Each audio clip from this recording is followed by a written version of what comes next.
Hello viewers, आप देख रहे हैं नॉलेज वाइब्स। आज सुबह पीजीटी 2020-21 के लिए पेपर हुआ था। ये उसी के आंसर्स मैं आपके लिए लेकर आई हूँ। ये जो आंसर्स हैं ये मेरे पॉइंट ऑफ व्यू से हैं, ये मेरे नज़रिए से सही हैं। हो सकता है मुझसे कोई गलती हुई हो या हो सकता है जो आप लोग सोचें वो गलत हो। तो जो फाइनल मेरिट या डिसीज़न होता है वो आपका ऑफिशियल की से होता है। ये मेरे पॉइंट ऑफ व्यू से आंसर दिए जा रहे हैं जिसमें गलती की भी संभावना है, लेकिन फिर भी मैं कोशिश करूंगी कि मेरे ज्ञान के आधार पर बिल्कुल सही आपको आंसर बताऊं। तो शुरू करते हैं आज का पहला। तो देखिए जो हमारा ये और सुन लीजिए कि ये जो सीरीज़ है ये डी है, ठीक है। पहला है कि सार्वजनिक व्यय में वृद्धि के परिणाम स्वरूप क्या होता है। देखिए ये थोड़ा कंफ्यूजिंग सा क्वेश्चन है क्योंकि इसमें हो सकता है दाहिनी तरफ जो है प्रतिस्थापित करने की बात को सही माना जाए, लेकिन फिर भी जो इस टाइम इन चारों ऑप्शंस को देखने के बाद मेरी नज़र में सही ऑप्शन है वो ऑप्शन है ऑप्शन नंबर डी, ठीक है। फिलिप्स वक्त का संचालन जब सार्वजनिक व्यय बढ़ता है तो इस प्रकार होगा कि बेरोजगारी गिरेगी और मुद्रास्फीति बढ़ जाएगी, ठीक है। इसके बाद जो दूसरा क्वेश्चन है बहुत ही आसान है ये कि कॉप डगलस जो प्रोडक्शन फंक्शन है उसमें जो स्थिर पैमाने के प्रतिफल हैं वो कब होंगे। तो देखिए जब alpha plus beta is equal to 1 होगा तब ये स्थिर पैमाने के प्रतिफल होंगे। ऑप्शन सी है यहाँ पर। अगला है हेक्शियर ओहलिन के अनुसार विभिन्न देशों के बीच व्यापार का कारण क्या होता है। देखिए ये हेक्शियर ओहलिन का जो विदेशी व्यापार का सिद्धांत है उसकी एक मान्यता है और यहाँ पर ऑप्शन बी साधन संपन्नता के कारण ये अंतर्राष्ट्रीय व्यापार संभव हो पाता है। बी ऑप्शन यहाँ पर सही होना चाहिए। फिर है इसके बाद आपका क्वेश्चन नंबर 4। यहाँ पर आपको जो मोड है, मीडियन है और जो अर्थमेटिक मीन होता है, इन तीनों के बीच के संबंध को बताना है।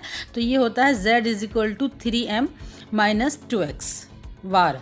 यहाँ पर जो है आपका सी सही हो जाएगा। इसके बाद अगला है क्वेश्चन नंबर 5 कि अर्थशास्त्र में चयन की समस्या उत्पन्न होती है क्योंकि। तो देखिए साधनों का जो वैकल्पिक उपयोग होता है इसलिए अर्थशास्त्र में चयन की समस्या उत्पन्न होती है। सी सही होगा। इसके बाद अगला है कि सैमुअल्सन व्यापार चक्र मॉडल में निम्नलिखित में से किस स्थिति में नियमित व्यापार चक्र प्राप्त होता है। तो देखिए जो क्वेश्चन दे रखे हैं इस क्वेश्चन में थोड़ा सा कन्फ्यूज़न है। जो सैमुअल्सन ने अपनी क्रिया मॉडल बताए हैं वो 5 हैं जिनके नाम हैं चक्रहीन पथ, परिमंदित उतार चढ़ाव, स्थिर विस्तार के उतार चढ़ाव, विस्फोटक चक्र या चक्रहीन विस्फोटक पथ। तो इन तीनों में से जो उसने समीकरण दिए हैं एक भी उनसे मैच नहीं होता है। सिर्फ एक ही समीकरण मैच हो रहा है, ऑप्शन नंबर बी जो है यहाँ पर, ठीक है। ऑप्शन नंबर बी है ये उसका स्थिर विस्तार को उतार चढ़ाव से संबंधित है, लेकिन जिसको उसने नियमित या रेगुलर नहीं माना है। तो आयोग जो भी फैसला करे इन ऑप्शंस में से देख के एक ही लाइन है जो सैमुअल्सन के विचार से मैच हो रही है वो है बी। इसके बाद बहुत आसान है ये कि फिलिप्स वक्र इनके बीच संबंध स्थापित करता है। तो ये मुद्रास्फीति और बेरोजगारी के मध्य संबंध स्थापित करता है। इसके बाद अगला है आपसे पूछा है CAR। तो ये होता है आपका कुल पूंजी फंड अपॉन जोखिम भारित परिसंपत्तियां इनटू 100। ऑप्शन ए आपका यहाँ पर सही होगा। इसके बाद जो आपका अगला है कि कौन सा राजकोषीय नीति का उद्देश्य नहीं है। तो देखिए ऊपर के जो तीनों हैं राजकोषीय नीति के उद्देश्य हैं। ऑप्शन डी राजकोषीय नीति का उद्देश्य नहीं है। क्वेश्चन नंबर 10 है विकुचित मांग वक्र का सिद्धांत, ये पॉल सुइजी ने दिया है। सी ऑप्शन सही होगा। इसके बाद जो आपका अगला है कि जननांकीय संक्रमण किसे कहते हैं। तो देखिए जननांकीय संक्रमण उस समय उत्पन्न होता है जब उच्च मृत्यु दर और उच्च जन्म दर कम जन्म दर और कम मृत्यु दर में परिवर्तित होने लगती हैं या उनकी तरफ बढ़ने लगती हैं। क्वेश्चन नंबर 11 के लिए बी ऑप्शन सही होगा।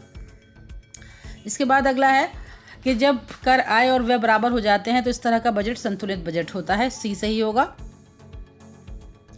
इसके बाद अगला है कि CRI SIL ICRA और CIBIL क्या हैं। तो देखिए ये भारतीय जो क्रेडिट रेटिंग एजेंसीज हैं, यहाँ ऑप्शन बी आपका सही आंसर होगा। अगला है कि कॉप डगलस उत्पादन फलन के लिए सत्य नहीं है। तो यहाँ पर आपका ऑप्शन डी जो है वो सही है, बाकी ऊपर की तीनों कॉप डगलस उत्पादन फलन की मान्यताएं हैं। बस ये जो लास्ट वाला है कि प्रतिस्थापन की लोच इकाई से अधिक होती है, ये गलत है, ये होती है 1 के बराबर। अगला है कि प्रशुल्क एक विधि नहीं है। तो यहाँ पर आपका जो है विनिमय दर स्थिरीकरण, इसकी विधि नहीं है, ऑप्शन डी सही होगा। इसके बाद है वास्तविक मजदूरी मौद्रिक मजदूरी के अतिरिक्त दिया जाने वाला प्रतिफल है। तो यहाँ पर ऑप्शन डी यानी उपयोग सभी, ये आपका राइट आंसर होगा। क्वेश्चन नंबर 17 है कि मजदूरी सिद्धांत प्रतिपादन प्रोफेसर वाकर द्वारा किया गया। देखिए इसका आंसर मुझे डी लग रहा है, बाकी आप लोग देख के बताएं, मेरे हिसाब से इसका आंसर डी होगा।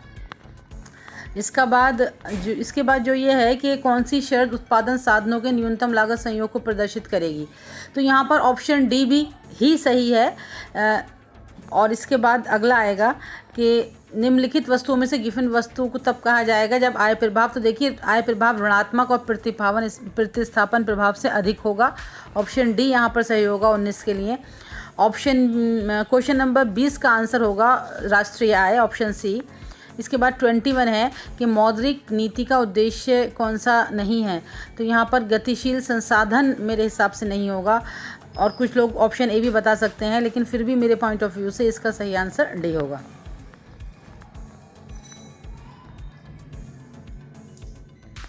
इसके बाद ये देखिए कि घर्षणात्मक बेरोजगारी उत्पन्न होती है। देखिए जो घर्षणात्मक बेरोजगारी है तो उसमें तकनीकी परिवर्तन के कारण उत्पन्न होती है, लेकिन उदाहरण में जब आप देखते हैं तो उसमें ऐसे बच्चे शामिल हो जाते हैं जो कॉलेज से पढ़कर निकलते हैं और इतने उनकी नौकरी नहीं लग पाती। ये एग्जाम्पल भी उसमें एक दिया जाता है। तो यहाँ पर भी बी और सी में से इसमें कन्फ्यूज़न हो सकता है, बी और सी में से कोई एक ऑप्शन होगा। इसके बाद है व्यापार एक विशुद्ध मौद्रिक घटना है। तो यहाँ पर आपका ऑप्शन बी आ जाएगा, हार्ट्रे ने कहा है ये। और 5 वर्षीय योजनाएं 12 बनी हैं, ऑप्शन ए सही है।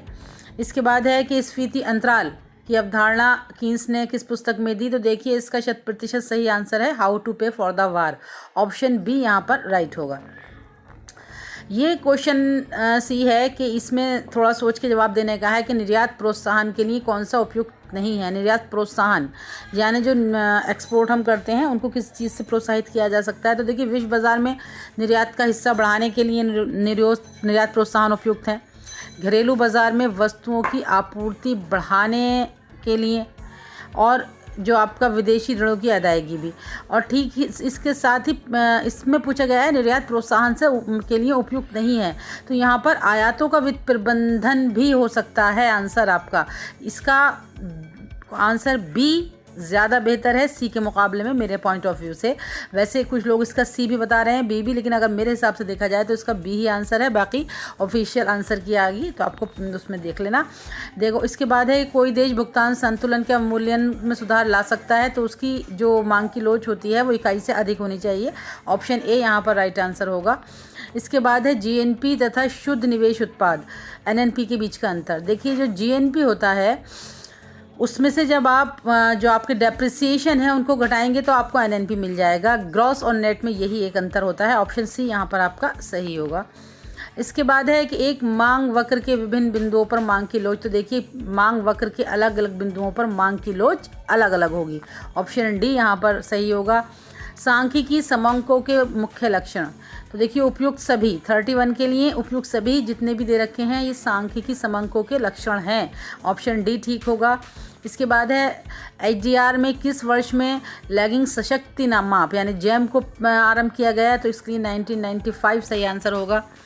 मुद्रा पूर्ति में वृद्धि के फलस्वरूप जो आपका एलएम वक्र होता है ये दाईं ओर खिसक जाता है, ऑप्शन डी यहाँ पर सही आंसर होगा।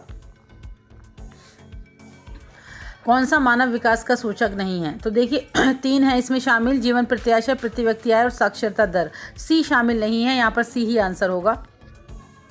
कीमत विभेद केवल तभी संभव है जब विक्रेता अकेला हो।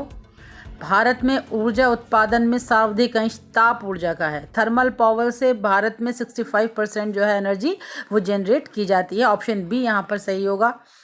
देखिए ये जो है भूयष्टक का अनुमान लगाना है। यहाँ पर आपको m और x दे रखा है, फॉर्मूला होता है z = 3m - 2x। जब आप इसमें फिल करेंगे ये सारी कंडीशंस तो आंसर आ जाएगा 18। ठीक है, ऑप्शन बी यहाँ पर राइट होगा। और कूर्नो का मॉडल होता है जिसमें विक्रेता प्रतिद्वंदी के उत्पादन को स्थिर मान लेता है, ऑप्शन ए सही होगा। इसके बाद यह है कि परिमाणात्मक साख नियंत्रण का उपाय, तो ऑप्शन डी बैंक दर नीति है। साम्य की स्थिति, देखिए ये चारों ही साम्य की स्थिति हैं। पहले उपभोक्ता का संतुलन दिखाया गया है, फिर उसके बाद उत्पादक का संतुलन है, और सी ऑप्शन जो है वो एक फर्म का साम्य है, तो यहाँ पर ऑप्शन डी ठीक आएगा। साम्य की स्थिति ये चारों ही लाइनें व्यक्त कर रही हैं। मुद्रास्फीति लाभदायक होगी, उत्पादक के लिए होगी, सिर्फ उत्पादक के लिए होगी, इन चारों में से ऑप्शन सी यहाँ पर सही आंसर होगा। कर उपभोग कर लगाने की बात कार्लडोर ने की थी। किस प्रधानमंत्री द्वारा किसान कॉल सेंटर की स्थापना की गई, तो देखिए ये थे अटल बिहारी वाजपेयी, और ये समय था जनवरी सन 2004 का, ऑप्शन सी यहाँ पर सही होगा। आभास लगान, देखिए जो कुल आगम में से जब आप कुल परिवर्तनशील लागत को घटाते हैं तो आभास लगान मिलता है, ऑप्शन सी सही है। फिलिप्स वक्र के अनुसार स्फीति की समस्या को हल करते हैं। जब स्फीति की आप समस्या को हल करेंगे तो मुद्रा पूर्ति जो है आपकी, वो बेरोजगारी तो घट जाएगी, लेकिन जो मुद्रा पूर्ति है वो बढ़ जाएगी, तो यहाँ पर आपका ऑप्शन सी सही हो सकता है। और इसके बाद क्वेश्चन 46 है, लियोनतिफ का विरोधाभास जो है हेक्शियर ओवलिन के सिद्धांत से संबंधित है, ठीक है, सी है। इसके बाद जब एक देश आयात शुल्क लगाता है तो उस देश के उपभोक्ता की बचत जो है वो इसमें घटना हो सकता है, ऑप्शन बी सही है, घटती है।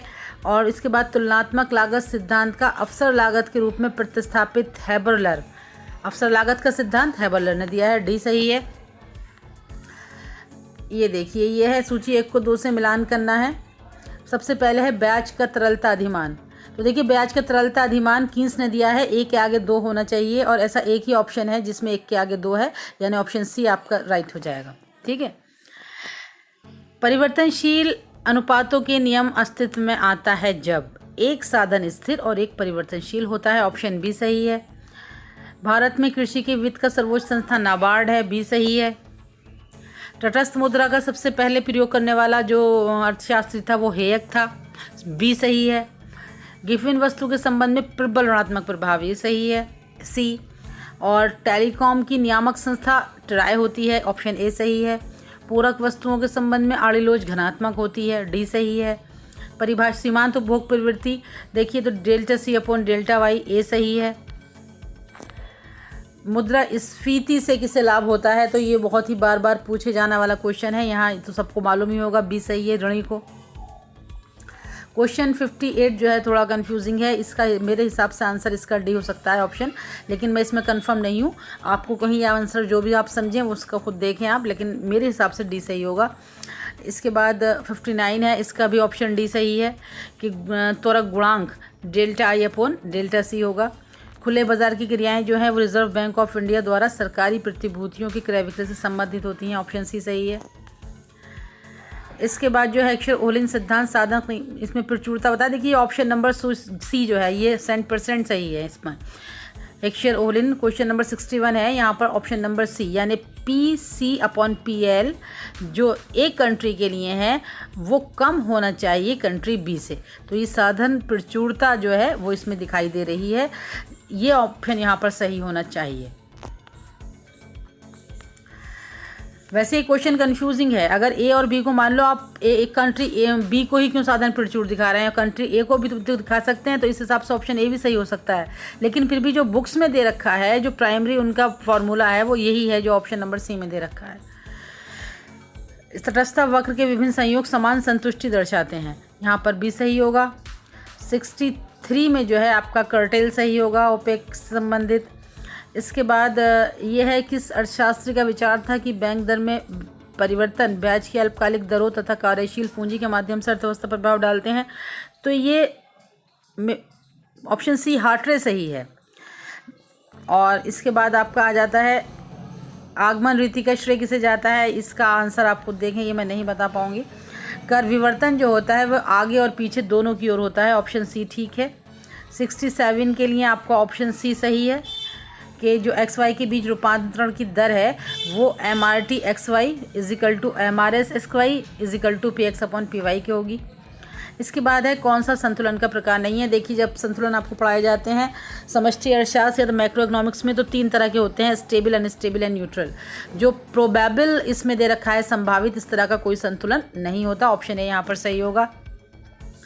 इसके बाद विकास का कालक्रम पूछा है, तो देखिए सबसे पहले आ जाएगा मांग का अधिमान सिद्धांत, फिर ह्रासमान सीमांत उपयोगिता का सिद्धांत आएगा, क्रमवाचक उपयोगिता आएगी, और उसके बाद प्रकट अधिमान सिद्धांत आएगा। ऑप्शन डी यहाँ पर सही होगा। मांग का नियम नंबर 1 पर रहेगा और जो प्रकट अधिमान सिद्धांत है वो नंबर 4 पर जाएगा। तो इस यहाँ पर जो है डी सही होगा। इसके बाद है कि ग्रामीण साख का संस्थागत स्रोत नहीं है, तो ये देशी बैंकर है। जेबी सेठी किस नियम को गलत बताया, तो ये था बाज़ार का नियम। जो जेबी से का है supply creates its own demand, तो इसके मतलब विरोध करते हुए किन्स ने कहा था कि demand create its own supply. उन्होंने बिल्कुल उसका उलट बात कही। यहाँ पर ऑप्शन ए आपका राइट आंसर है। और एशिया विकास बैंक का मुख्यालय मनीला में है। और दोनों देशों के बीच जो व्यापार के लिए आपका लागत अंतर है वो तुलनात्मक लागत अंतर कहलाता है, रिकार्डो का नियम है ये। और अगर MPC आपका 0.5 हो तो गुणक का मान 2 होगा, क्योंकि K = होता है 1/1 - MPC। ठीक है। श्रम और पूंजी की निरंतर प्रतिस्थापन अगर किया जाए तो ये रेखीय समोत्पाद वक्र बनेगा। ठीक है। यूलर का प्रमेय जो है वो वितरण से संबंधित है। यदि उधार और अन्य देयताएं बजट घाटे में जोड़ दी जाएं तो ये राजकोषीय घाटा बन जाता है। ऑप्शन नंबर बी सही है। इसके बाद क्वेश्चन नंबर 78 है कि मांग का नियम, तो कीमत वृद्धि से मांग घटती है। यहाँ पर ऑप्शन बी सही होगा। नाबार्ड जो है वो शिवरमन समिति की सिफारिशों पर बना था। ऑप्शन सी सही होगा। प्रत्यक्ष कर पूछे हैं, तो यहाँ पर संपत्ति और आय कर प्रत्यक्ष कर है। मुद्रा कब लागू हुई, तो देखिए मुद्रा जो है 8 अप्रैल 2015 को लागू हुआ। ऑप्शन ए सही होगा।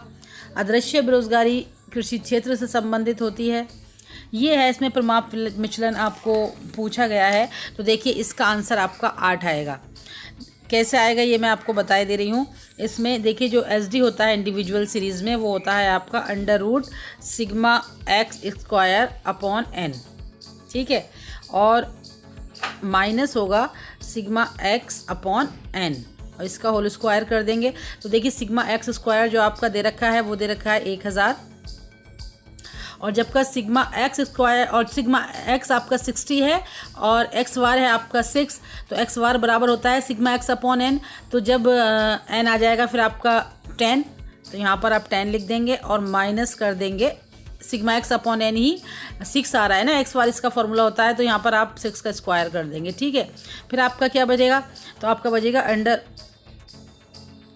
√100, जब 1000 को आप 10 से भाग करेंगे, और -36। ठीक है। तो फिर आप करेंगे 64 √= 8, तो यहाँ पर ऑप्शन आपका सी सही होगा। ठीक है।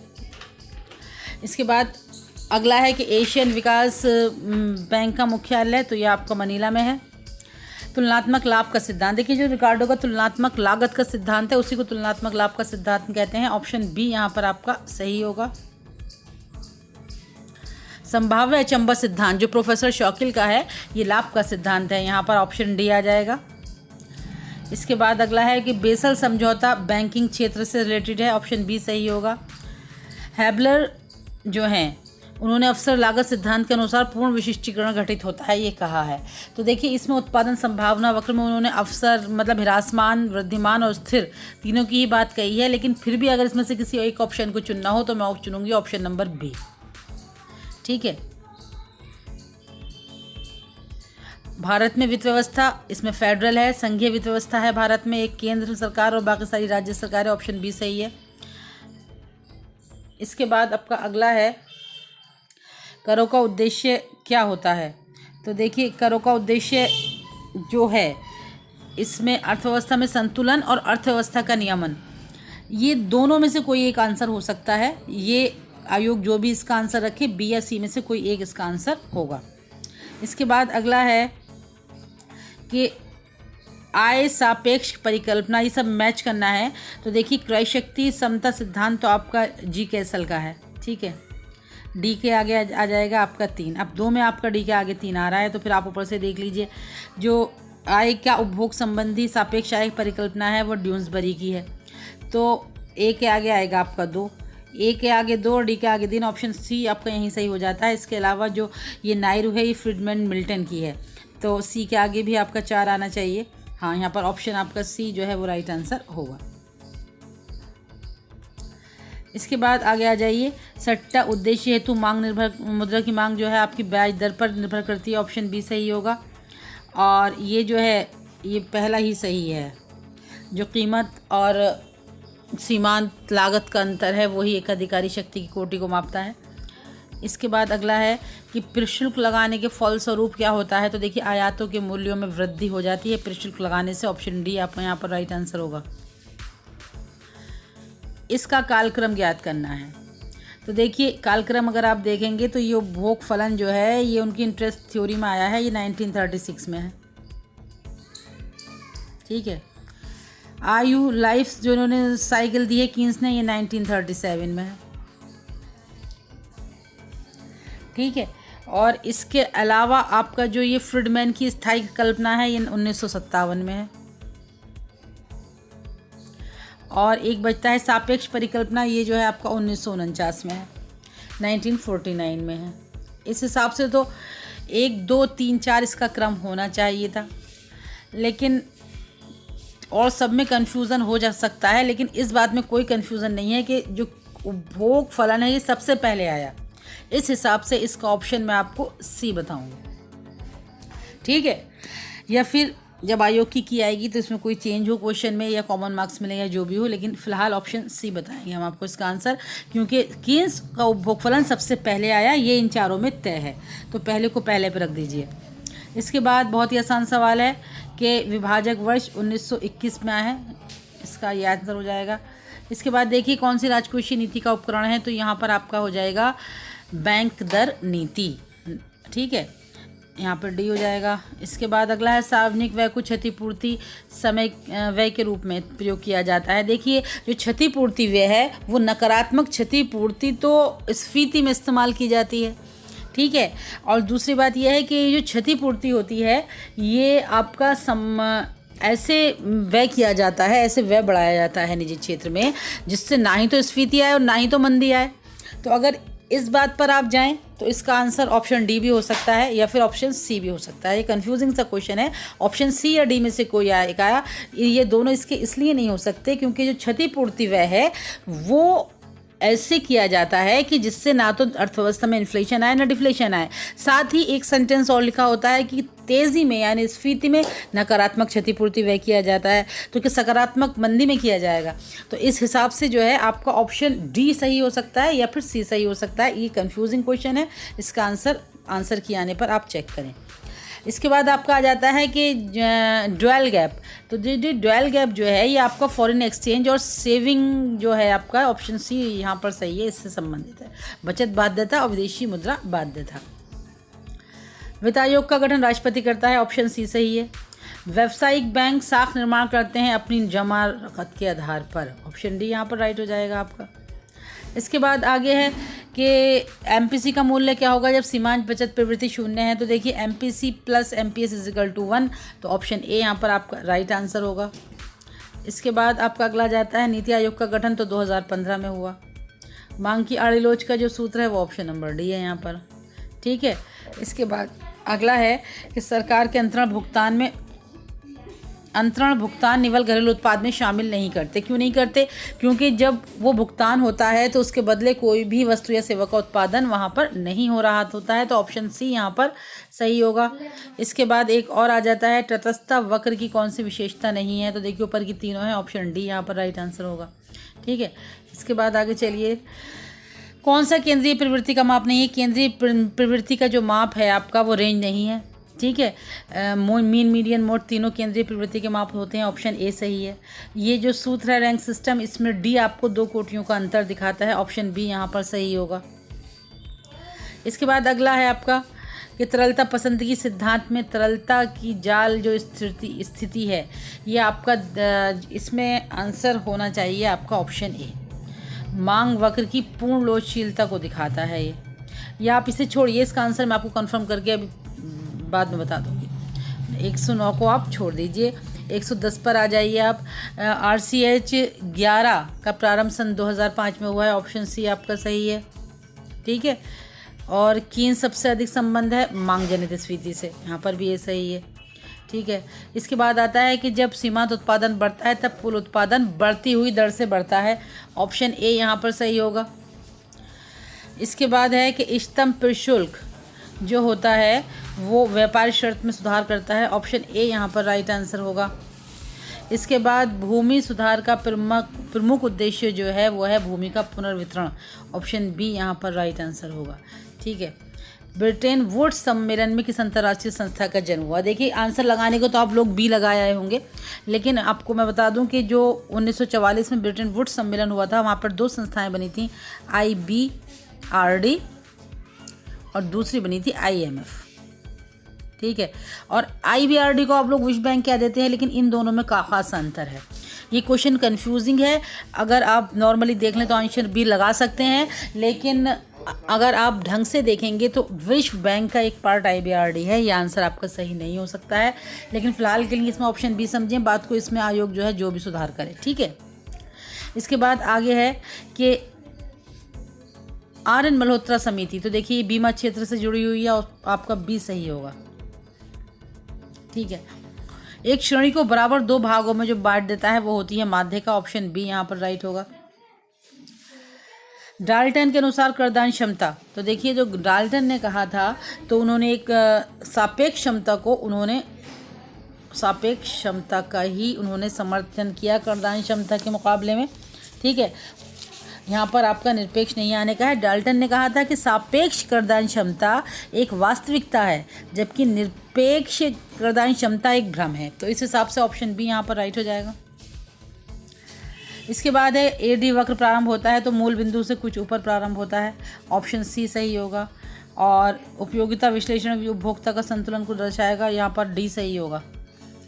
इसके बाद आगे है कि आंतरिक मितव्ययताएं उत्पन्न होंगी जब फर्म एकल वस्तु का उत्पादन करेगी, ऑप्शन डी यहाँ पर सही होगा। इसके बाद अगला है कि किस बाजार में फर्म की सीमांत आय कीमत के बराबर होती है? तो देखिए पूर्ण प्रतियोगिता होती है। पूर्ण प्रतियोगिता में होता है आपका AR = MR और AR बराबर कीमत के होता है, तो यहाँ पर ऑप्शन डी ठीक हो जाएगा। इसके बाद अगला है कि जब श्रम बाजार और एक क्रेता एकाधिकार में वस्तु बाजार में पूर्ण प्रतियोगिता हो तो संतुलन स्थिति में क्रेता एकाधिकारी शोषण के बीच का क्या अंतर होगा? तो देखिए मेरे हिसाब से तो इसका ऑप्शन नंबर डी है कि जो सीमांत मजदूरी है और सीमांत आय का उत्पादन है, यानी कि जो मजदूर की सीमांत मजदूरी है और जितना वो सीमांत उत्पादन कर रहा है उन दोनों के अंतर के बराबर होना चाहिए, ऑप्शन नंबर डी मेरे हिसाब से यहाँ पर ठीक होगा। बाकी आप देखें इसे। और व्यापक मुद्रा जो होती है वो M3 होती है। इसके बाद जो वर्जन का सिद्धांत है निजी वस्तुओं से संबंधित है, ये है। देखिए जितने भी क्वेश्चंस आंसर्स मैंने आपको बताए अपनी बेस्ट नॉलेज में बताए हैं। गलती मुझसे भी हो सकती है और गलत आप भी हो सकते हैं, और ये भी हो सकता है कि जो बात मैंने आपको बताई है वो आपकी नज़र में गलत हो लेकिन सही हो। तो फाइनल रिजल्ट के लिए ऑफिशियल आंसर की का इंतज़ार करें।